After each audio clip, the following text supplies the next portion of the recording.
Vou ler a palavra de Deus no livro de Números, capítulo 16, versículos de 1 a 5. A palavra do Senhor diz assim: Corá, filho de Izar, neto de Coate, bisneto de Levi, reuniu Datã, Abirão, filhos de Eliabe, e Ion, filho de Pelete, todos da tribo de Ruben, e eles se insurgiram contra Moisés. Com eles estavam 250 israelitas, líderes bem conhecidos na comunidade e que haviam sido nomeados membros do concílio. Eles se ajuntaram contra Moisés e Arão e lhe disseram: basta, a assembleia toda é santa, cada um deles é santo e o Senhor está no meio deles. E então, por que vocês se colocam acima da assembleia do Senhor? E quando ouviu isso, Moisés prostrou-se, rosto em terra, e depois disse a Corá e a todos os seus seguidores: pela manhã o Senhor mostrará quem lhe pertence e fará aproximar-se dele aquele que é santo, o homem a quem ele escolher. Pai querido, nessa hora, revela, Senhor, além das palavras, revela a tua presença, a tua vontade, a tua direção, e ensina-nos que o teu toque seja a coisa mais importante e que os nossos olhos possam estar abertos para perceber a tua vontade. É aquilo que oramos em nome de Jesus. Amém e amém. Você pode sentar-se. Esses primeiros versículos, eles falam de um capítulo bem complicado na história da saída do povo do Egito indo na direção de Israel. É um momento onde há uma rebelião, e o tema desse capítulo, se a gente pudesse resumir, o assunto desse capítulo é fácil, é rebelião. E nesse contexto, Deus vai nos ensinar como é que a rebelião para com Ele, Deus, se instala no nosso coração. Quais são os passos ou os processos nessa escalada da rebelião dentro da nossa alma? Eu comecei falando hoje pela manhã, contando a história de que Deus havia dado uma ordem para Moisés. A ordem era de separar Arão e ungí-lo como sacerdote. E isso criou um dissabor na tribo de Levi. Havia um líder muito forte chamado Corá, né? Em alguns lugares da Bíblia aparece Coré, né? Esse é o mesmo homem, tá? Ele era um líder muito forte, um levita, e ele não gostou da nomeação de Arão, também um levita, e a família dele para serem a família sacerdotal. E ele então, com aquilo dentro da sua alma, começou a murmurar. Primeiro, interiormente, eu falei que o processo da rebelião começa com as coisas amargas que a gente tem dentro da alma e que a gente começa a ruminar essas coisas amargas. E a gente fica com aquele negócio na cabeça e a ira sobe, e quando a gente parece que vai melhorando, a gente quer que a ira suba de novo, e aquele processo dentro da alma. Isso aconteceu no coração de Corá. Havia também 3 outros líderes, né? Datã, Abirão e Ion, que eram líderes do concílio, tá? É um tipo um comitê diretor do povo de Israel. Tinham 250 pessoas nesse concílio, e aqueles homens eram os grandes articuladores dentro do concílio, da política desse concílio, e eles tinham alguns problemas com a maneira de Moisés dirigir o povo. E eu falei isso hoje de manhã, né? Qualquer líder, qualquer administrador teria problemas com a maneira de Moisés dirigir o povo. Por quê? Porque ele tinha um compromisso com Deus, ele não dava um passo se Deus não falasse com ele. Todas as manhãs ele entrava na tenda do encontro, a nuvem chamada Shekinah, que era uma nuvem da glória de Deus, descia naquele lugar. Deus lhe dava direções e ele começava então a seguir esses processos. Agora você imagina, você como administrador, você tem uma meta, a meta é chegar na terra prometida. Então o que você vai fazer? Você vai traçar um plano. E esse plano vai envolver onde tem fontes de água no deserto, qual é o melhor caminho, qual é o menor tempo possível, de maneira que o povo possa caminhar até lá sem perdas. É isso que eu faria, eu acho que você faria também. Agora você imagina ele chegar no conselho dos 250, não é, líderes, e dizer assim: olha, Deus me revelou o que nós vamos para a terra prometida. E aí eles perguntam: como? Ele falou: Deus já me falou, nós vamos seguir a nuvem. Segue a nuvem. Quando a nuvem andar, a gente anda. Quando a nuvem parar, a gente para. E eu acho que naquela hora aqueles homens, Datã, Abirão e On, começaram a dizer: como é que vai seguir a nuvem? O cara é louco. Ele vai lá na tenda, conversa com Deus e vem dizendo que tem que seguir a nuvem. E imagina quando eles começaram a dar voltas no deserto, porque a Bíblia diz que eles deram voltas no deserto. E nós já passamos desse lugar, por que a gente voltou aqui outra vez? Era esse contexto. E aí eles começaram a murmurar, primeiro com eles mesmos. E a toda forma de rebeldia começa quando eu, em conflito com Deus, não aceito o plano dele para a minha vida. E aí eu vou murmurar. Eu vou murmurar das circunstâncias, das situações, das pessoas, e aquilo começa a fazer mal, os meus olhos ficam corrompidos, e eu começo a enxergar a vida à luz da minha dor. Mas não para aí, continua, porque depois de murmurar, a gente não consegue murmurar para a gente mesmo muito tempo, a gente tem que murmurar para mais gente. E aí começa um segundo passo, que é o passo da cooptação, quando eu vou tentando trazer pessoas para perto de mim e para transformar aquilo que eu estou sentindo numa bandeira, numa ideologia, num movimento que não é só meu. Eu preciso da força de pessoas me apoiando para que a murmuração possa ter um efeito um pouco mais saudável, se é que pode dizer assim, um pouco menos insano na minha vida. E foi isso que eles fizeram. Eles começaram Corá, falando com Datã, Abirão e On, e depois esses homens começaram a falar com os 250 líderes, e os 250 líderes tinham esposas, começaram a falar com as suas esposas, e começaram a falar com os seus filhos, e filhos e esposas tinham agora coisas, não é, que eram assuntos confidenciais do governo, que eles sabiam, e agora eles estavam repartindo com seus amigos, porque eles tinham essas informações, e essa cooptação começou a virar um movimento muito forte, e aquilo que era um sentimento de mal-estar, virou uma bandeira, uma ideologia. E essa bandeira e essa ideologia agora não podia ser: estou com ciúmes de Moisés, estou com ciúmes de Arão. Era um mote teológico: todos nós somos tão santos quanto Moisés e temos a mesma unção que ele, porque Deus habita no meio do seu povo.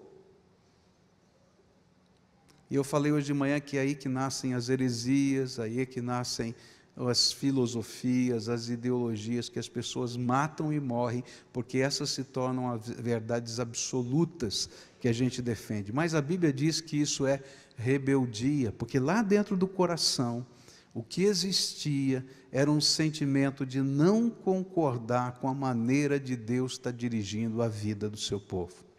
Eu quero continuar e quero falar que o próximo passo nessa jornada, não é, de rebeldia, é aquilo que eu vou chamar agora de insubmissão.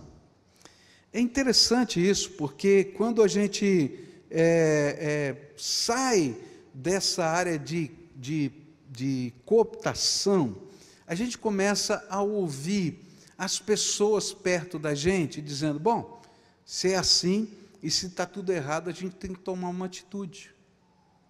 E aquilo que era primeiro do coração, ele toma força no grupo, e eu tenho coragem de me confrontar, ou de me colocar na posição de confronto com pessoas, com instituições e com Deus, por causa daquilo que agora tomou força no grupo. Eu sozinho talvez não tivesse coragem, mas como eu tenho um grupo que me apoia, eu agora me torno claramente, publicamente insubmisso. Foi isso que aconteceu no verso 3. Eles se juntaram contra Moisés e Arão e lhes disseram: basta! A assembleia toda é santa, cada um deles é santo, e o Senhor está no meio deles. Então, por que vocês se colocam acima da assembleia do Senhor? É interessante que, quando a gente chega nessa fase da rebelião, nós já temos condições, e fazemos isso, de confrontarmos tudo e todos que representam autoridade sobre nós. Algumas pessoas, quando estão assim, estão vivendo esse amargor da vida e descobriram um grupo que apoia esse amargor, começa a confrontar Deus.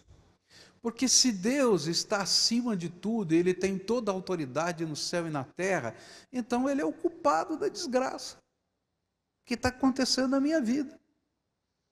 E aí, se eu tenho um grupo que pensa mais ou menos assim e levanta a bandeira, eu vou me tornar agnóstico, eu vou me tornar ateu, ou então vou me tornar aquele que acredita em Deus, mas que abraça tantas filosofias do tempo de hoje, que não há lugar para Deus dentro da sua alma. E afinal de contas, eu estou sendo apoiado por Adler, eu estou sendo apoiado por, e aí vem o nome dos filósofos todos desse tempo, e eu tenho agora uma ciência, que na verdade é uma pseudociência, porque toda filosofia precisa de comprovação, e a filosofia não parte dos princípios da ciência para comprovar as suas teorias, são ideias humanas que, na verdade, se tornam as teses que precisam ser comprovadas na ciência, e que nem sempre são. Mas agora isso se torna uma verdade fundamental. E se eu for alguém que está ligado a um grupo que tem uma força de expressão, eu vou começar a usar as roupas que eles usam, eu vou começar a usar o palavreado que é usado.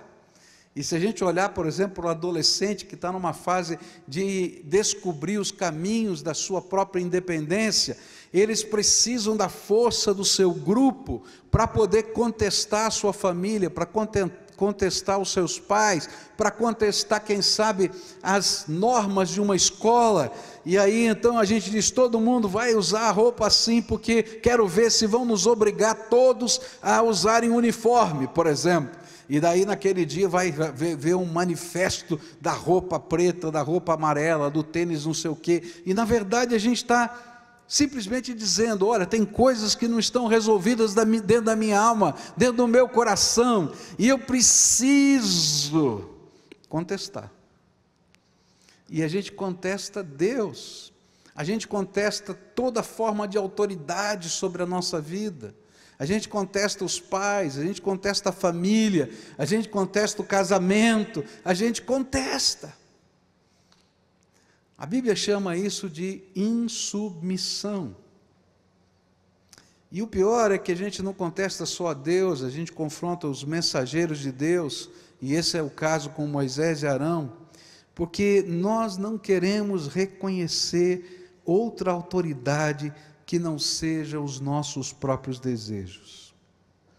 E quais são os argumentos? É interessante que os argumentos são quase incontestáveis. Veja só, eles dizem assim: basta, ninguém aguenta mais, você guia o povo baseado nas suas visões, tem alguma coisa errada.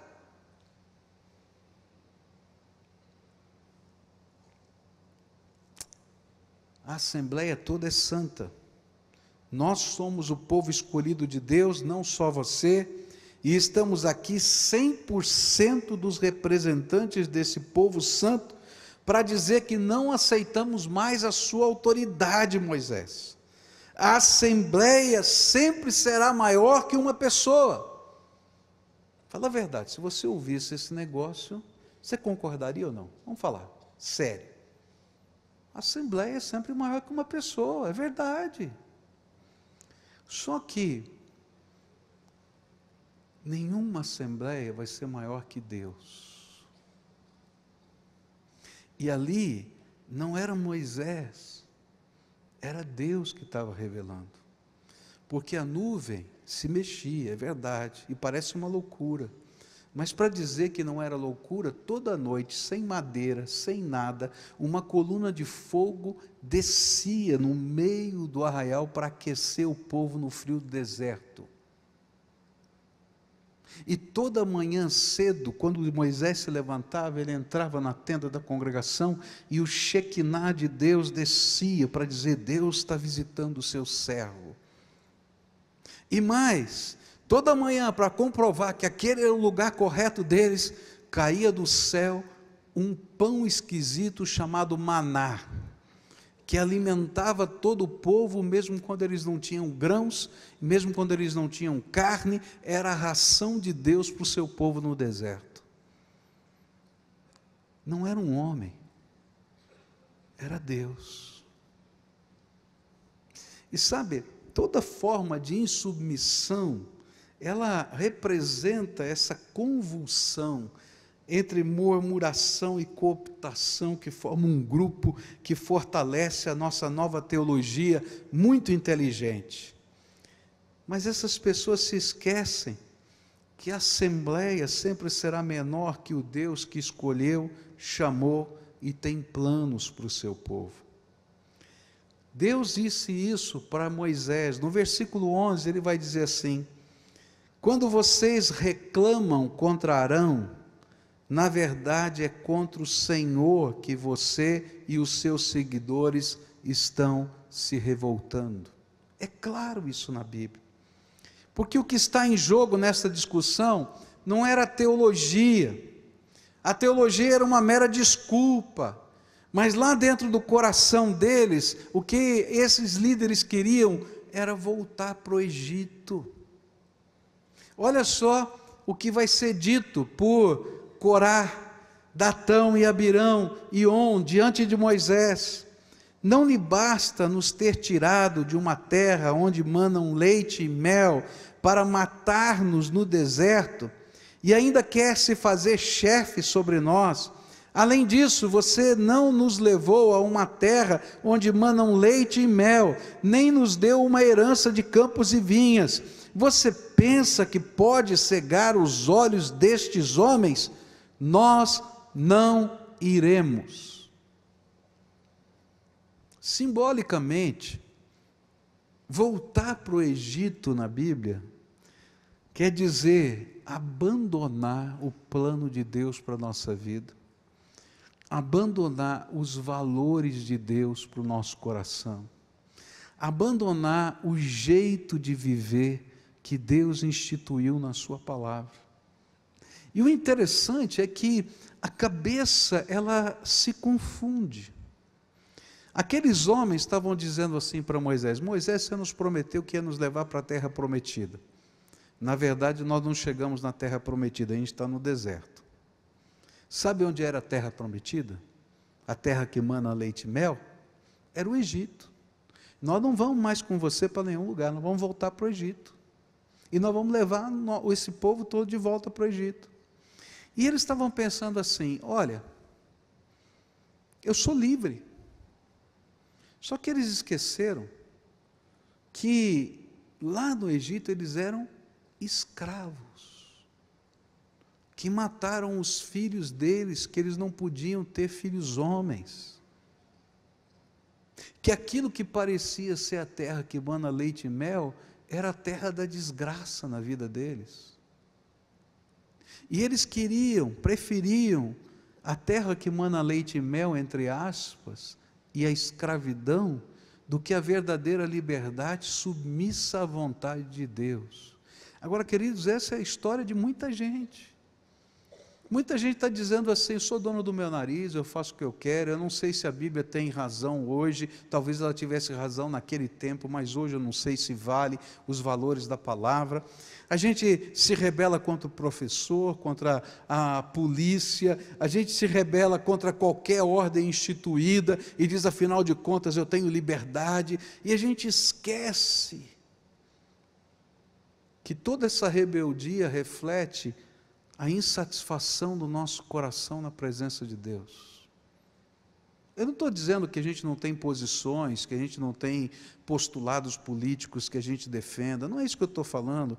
Eu estou falando que, de modo geral, às vezes a gente está vivendo uma grande insubmissão a Deus e tentando achar uma terra prometida que não existe fora da vontade de Deus, e achando que lá é melhor, mas se esquecendo que tudo que vem das mãos de Satanás para a nossa vida, ainda que seja muito bonito, tem um preço muito caro de desgraça sobre nós.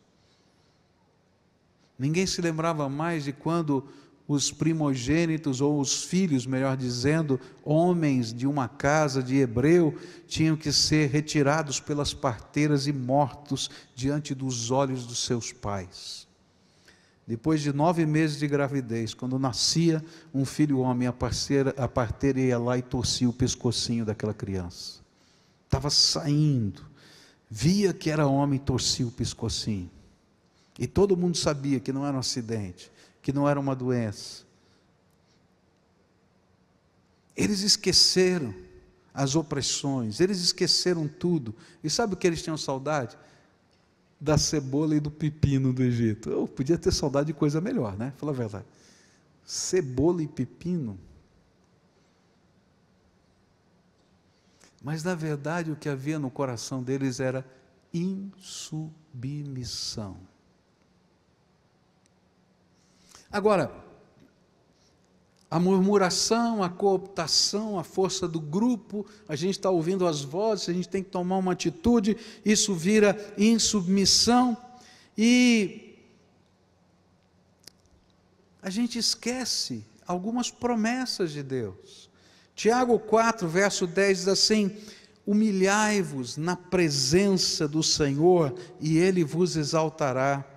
Humilhai-vos, diz 1 Pedro 5, humilhai-vos, portanto, sob a poderosa mão de Deus, para que Ele em tempo oportuno vos exalte, lançando sobre Ele toda a vossa ansiedade, porque Ele tem cuidado de vós. A palavra de Deus vai nos dizer que o grande segredo não é a insubmissão, ou tentar construir a vida do jeito da gente. O grande segredo é a gente se submeter à vontade de Deus e viver o jeito de Deus na nossa vida. Senhor, se é para seguir a nuvem, não vai existir melhor jeito, porque o Senhor, se está fazendo a gente dar voltas, é porque a gente não está preparado para aquela terra. Tanto é verdade que 2 anos depois eles chegaram naquela terra, e quando chegaram lá tiveram medo dos gigantes, tiveram medo das construções, dos muros de pedra, e Deus fez aquele povo vagar 40 anos no deserto, porque eles não estavam preparados. A escravidão estava dentro deles, e não um senso de liberdade, porque, queridos, liberdade envolve uma responsabilidade de construir um mundo melhor, e às vezes a gente só quer a liberdade e não quer construir nada.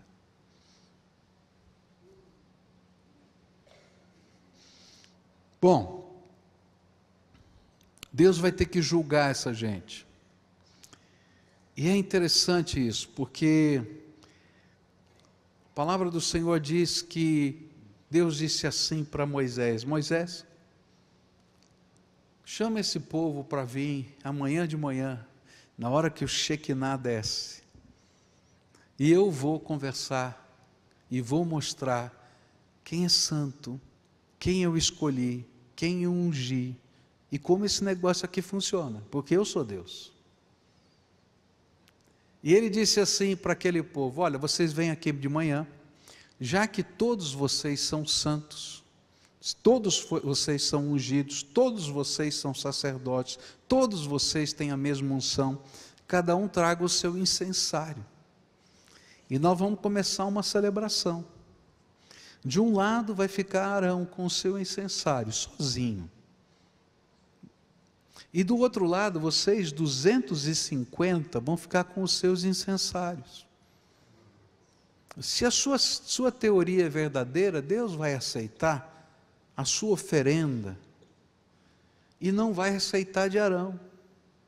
Mas se vocês tiverem errados, vocês conhecem a santidade de Deus, Deus vai julgar vocês.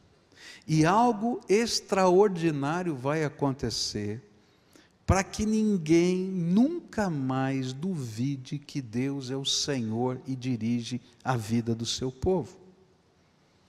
E eles foram lá, prepararam seus incensários, e lá estavam todo o concílio, 250 homens com seus incensários. E do outro lado, só Arão. Só Arão.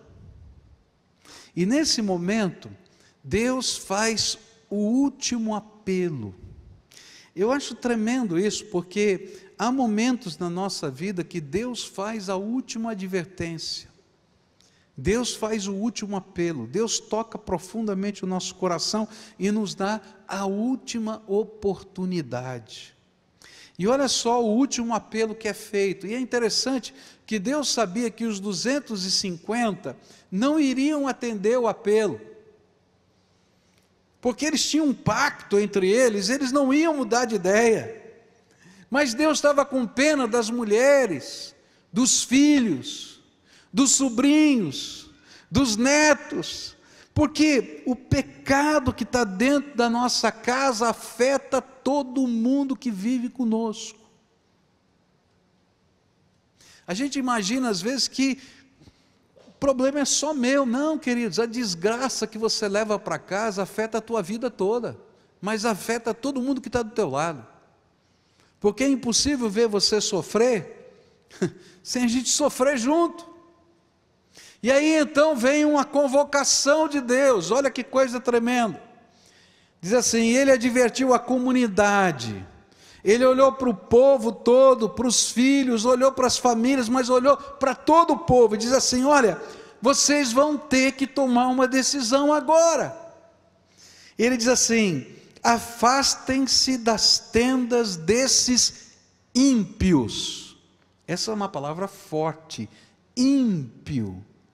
O ímpio é aquele que perdeu a piedade, que não é mais pio, que não é mais temente a Deus, que está seguindo só os seus ditames da consciência, mas não está seguindo a vontade de Deus. Afastem-se destes ímpios, não toquem em nada do que pertence a eles, senão vocês serão eliminados por causa do pecado deles. E eles se afastaram das tendas de Corá, Datão e Abirão. Datão e Abirão tinham saído e estavam em pé à entrada das suas tendas, junto com as suas mulheres, seus filhos, suas crianças pequenas. E disse Moisés: assim vocês saberão que o Senhor me enviou para fazer todas essas coisas, e que isso não partiu de mim.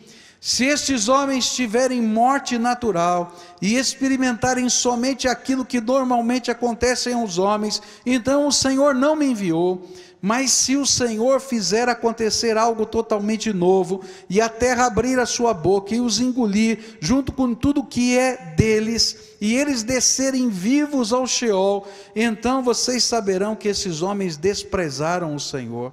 E assim que Moisés acabou de dizer tudo isso, o chão embaixo deles fendeu-se, a terra abriu a sua boca e os engoliu, juntamente com as suas famílias, com todos os seguidores de Corá e com todos os seus bens, e desceram vivos à sepultura com tudo que possuíam, e a terra fechou-se sobre eles e pereceram, desaparecendo no meio da assembleia. Há um momento na nossa vida que Deus nos dá um ultimátum e diz: olha, cara, toma cuidado, porque se você não mudar de vida, as consequências virão sobre você, e virão sobre as pessoas que estão com você.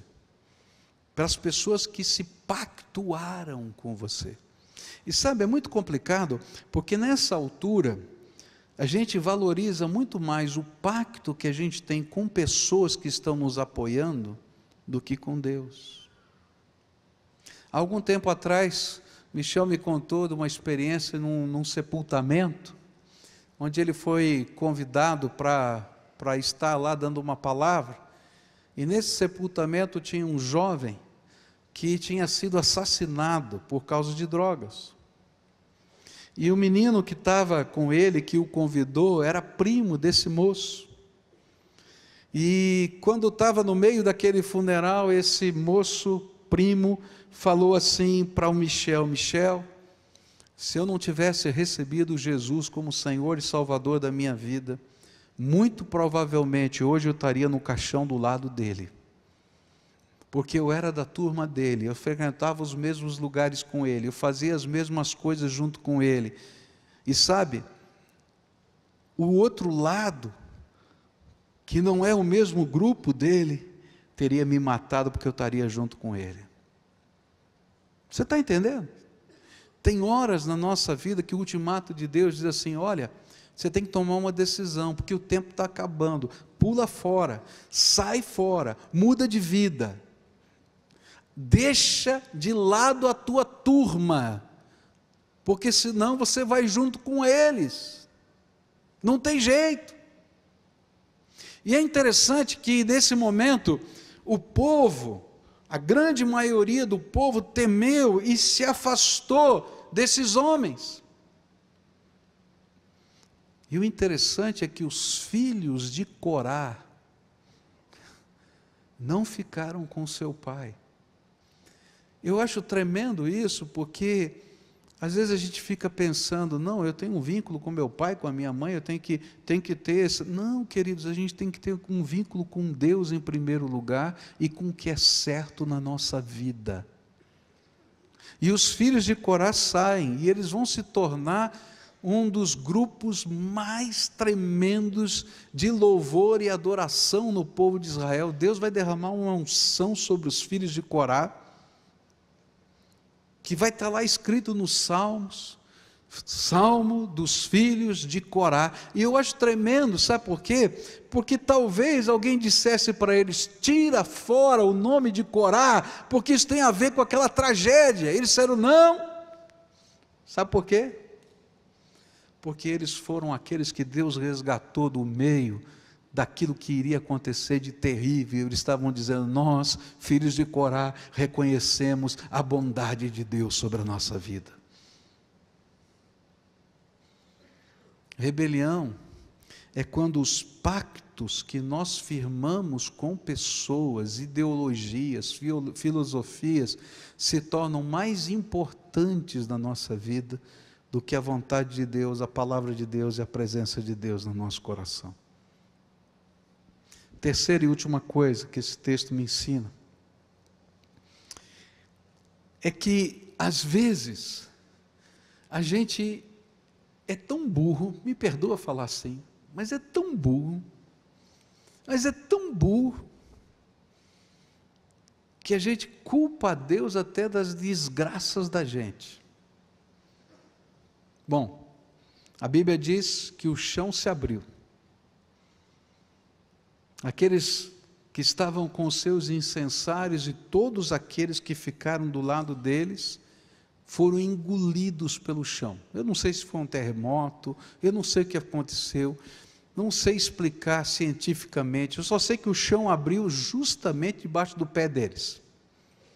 E eles caíram naquele buraco. E não deu tempo de tentar salvar ninguém, porque assim que eles caíram, a terra fechou. Diante dos olhos de toda a multidão. E quando isso aconteceu, o povo saiu correndo, foi todo mundo embora. Fugiu daquele lugar. Eu não sei o que você sentiria depois de um evento desse. Talvez muito medo. Mas naquela noite, começou de novo a murmuração. Começou de novo a cooptação. Começou de novo a pactuação, a insubmissão. E no dia seguinte, Aquele povo volta com pedras na mão, paus na mão, e dizendo assim: Moisés, você matou essa gente toda, e agora nós vamos matar você. E Moisés faz o que toda vez um servo de Deus faz: ele bota a boca no pó, porque quem controla a sua vida, quem abençoa, quem protege, a gente segue a vontade de Deus, a gente ouve a palavra de Deus, o problema é de Deus. Ele bota a boca no pó, e Deus diz assim para Moisés: Moisés, estou cheio, eu vou acabar com esse povo todo que tem o coração duro. E Moisés diz: não faz isso não, Deus, tem misericórdia deles, tem misericórdia do teu povo, tem misericórdia deles, tem misericórdia do teu povo.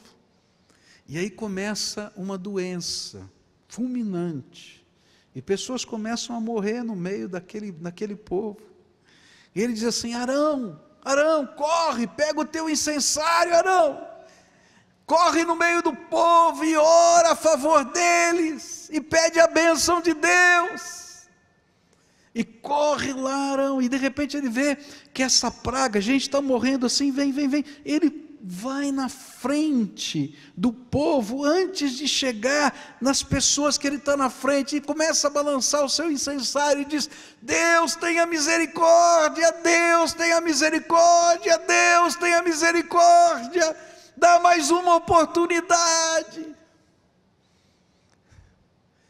E aquela praga para.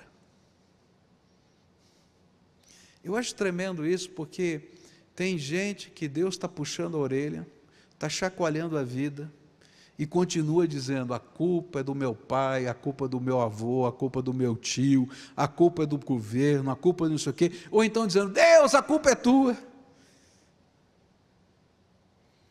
Ele não consegue enxergar que a culpa é dele mesmo, lutando com Deus, lutando contra a vontade de Deus, querendo dirigir a sua vida do seu jeito, e aí leva as bordoadas da vida a primeira, segunda, terceira vez. E aí eu fico impressionado com uma coisa: sabe por que a gente ora pelas pessoas? Porque a gente crê que a nossa oração pode dar mais uma, mais duas, mais três, mais quatro, mais cinco, mais 6 oportunidades para aquele que está em rebeldia. E sabe o que eu acredito? É que tem muita gente aqui hoje que está tendo mais uma oportunidade só porque tem alguém orando por você há muito tempo. Quem sabe tem uma esposa orando por você, quem sabe tem um marido orando por você, quem sabe tem pais orando por você, quem sabe tem filhos orando por vocês, pais, quem sabe tem um vovô e uma vovó orando por você.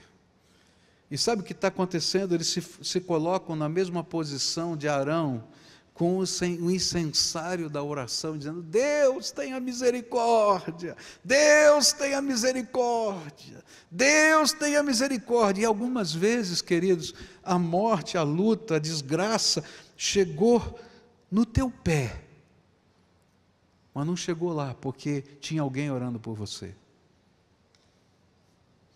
Eu já ouvi cada coisa aqui. Eu me lembro de um moço que chegou aqui, sua família orando por ele a vida toda, ele longe do Evangelho, e ele teve um acidente que ele viu a morte. Ele chegou aqui e disse: pastor, hoje eu entendi o significado das orações da minha mãe por mim.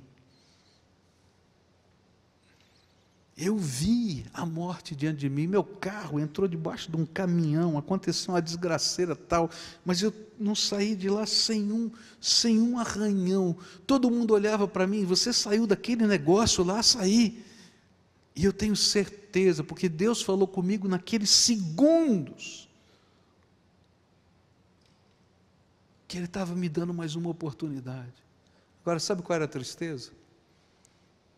É que passaram-se 2 semanas, ele esqueceu da oportunidade e desapareceu de novo até hoje. Mas Deus continua dando mais uma oportunidade. E sabe o que eu creio? Eu creio que algumas pessoas estão sendo abençoadas por algumas orações antigas, porque a Bíblia diz que a oração que foi feita continua na presença de Deus, como um incenso que paira sobre um lugar.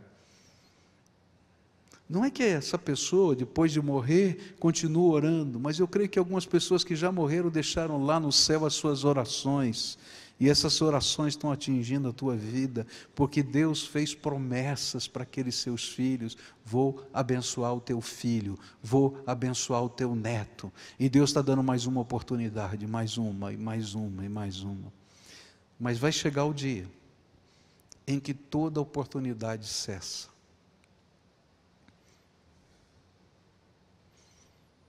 E a gente vai ter que enfrentar as consequências da vida. E isso não significa que a gente não saia marcado pela vida no meio dessas oportunidades. O que Deus espera é que a gente se submeta debaixo da potente mão de Deus e diga: Tu és o Senhor da minha vida. E a rebelião cesse dentro da nossa alma. Não adianta ritual, o que adianta é rendição incondicional e absoluta. Tu has de ser o Salvador e Senhor da minha vida. Nessa noite eu queria orar com você. Está frio, chovendo. O que você veio fazer na igreja? Essa foi uma grande tentação, fala a verdade. Mas se Deus te trouxe aqui, é porque tem alguma coisa dessa palavra que você precisava ouvir. Se Deus te trouxe aqui, é porque Ele está esperando de você algum tipo de decisão. A voz do Senhor está dizendo para alguns de vocês: sai do meio dessa gente, porque você está num local perigoso, que vai te levar para a desgraça.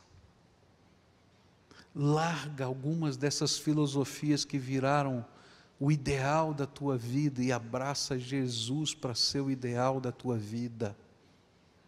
Para de se rebelar contra Deus e contra todos, e serve ao Senhor, e Deus vai derramar graça diante de você e vai honrá-lo diante de todos, porque essa é a promessa de Deus. Mas tem um momento que a gente tem que tomar uma decisão. Você lembra quando Moisés disse: olha, se afasta, sai fora, porque o juízo de Deus está chegando. E se não chegar aqui agora, ele vai chegar um dia na tua vida, porque um dia todos nós vamos ter que nos apresentar diante do Todo-Poderoso. Todos nós. E a única maneira de a gente estar preparado para esse dia é quando a gente se rende ao Senhor aqui nessa terra. E quando a gente dobra os nossos joelhos e confessa Jesus como Senhor e Salvador. Nessa noite eu queria orar com pessoas que queiram se render. Está entendendo a palavra? É rendição, é entrega. É dizer: Senhor, eu preciso recomeçar processos da minha vida que me afastaram do Senhor. E me afastaram do senso de valor da Tua palavra. E se o Espírito de Deus estiver falando ao teu coração, eu queria orar com você. Essas pessoas que estão aqui vieram para orar com você. Então vamos estar juntos aqui, orando uns pelos outros. E esse tem que ser um dia de decisão. Importante decisão. Dizer: Senhor, eu ouvi a Tua voz. Entendi a Tua mensagem para mim. E eu vou tomar atitudes diante da Tua palavra. Então, se você é a pessoa a quem o Espírito Santo está falando com você, vai sair do seu lugar agora, em nome de Jesus, vem aqui à frente, dizendo: Senhor, eu me rendo, o clamor pela misericórdia já foi feito por você, o incensário já foi levantado por alguém, agora é hora de você tomar essa sua decisão. Quem é que o Espírito Santo está chamando? Vai saindo do seu lugar agora.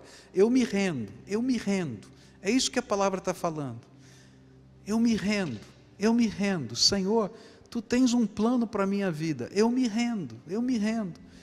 Olha, Talvez você esteja vivendo a maior pressão dentro da tua alma hoje, porque o inimigo vai colocar algemas sobre você, e os pactos que você fez com pessoas vão começar a falar muito alto.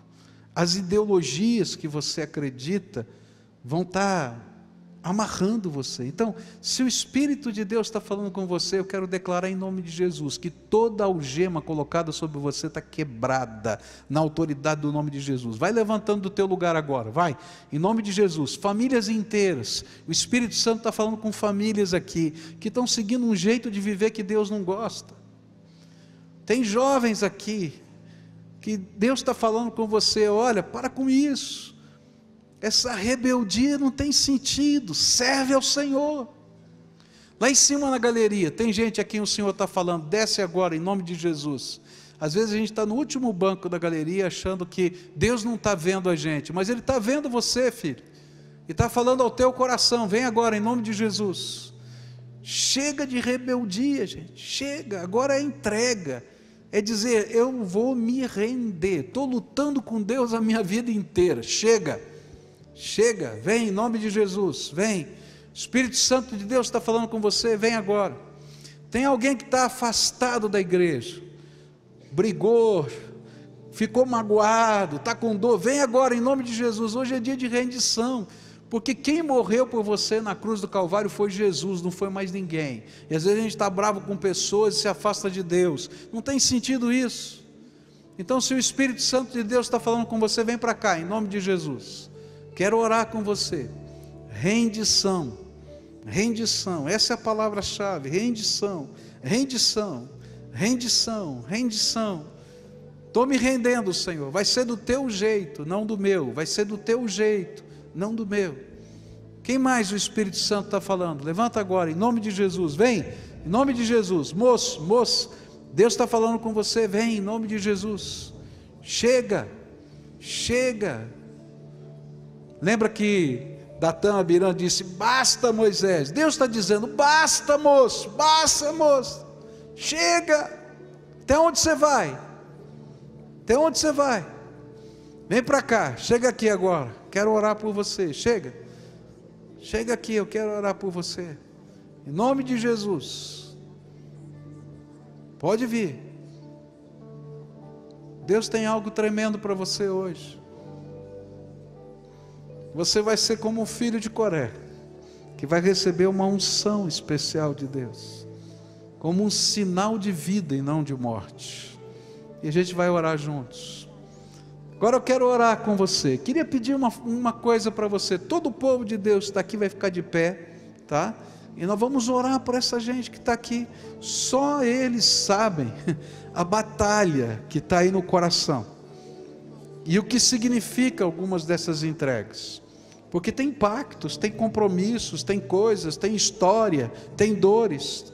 Mas hoje nós cremos no poder de Jesus, que liberta, que transforma, que muda a vida da gente. E a gente vai colocar isso diante do Senhor, tá? Então agora nós vamos orar juntos. A primeira oração eu vou explicar como você vai fazer, tá? Mas você tem que fazer essa oração. Porque o coração da gente, a alma da gente só tem tranca pelo lado de dentro. E a única pessoa que pode abrir a tranca é a gente, tá?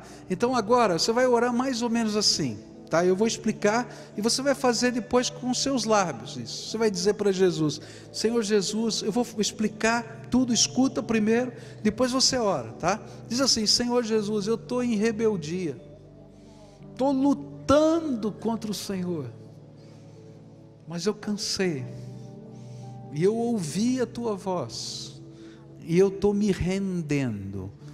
De hoje em diante o Senhor é o dono da minha vida, para eu viver do teu jeito, da maneira que o Senhor planejou para mim, porque eu não consigo mais lutar a vida inteira contra o Senhor. Dá graça para mim. Dá graça para mim, graça é favor que eu não mereço, dá graça para mim, dá graça, Senhor, dá graça, e começa algo novo na minha vida. Ora aí com as suas palavras, mas repete isso na presença de Deus. Fala com a tua boca, mexe os teus lábios. As pessoas não precisam ouvir, mas você tem que falar para Deus, porque é a tua oração.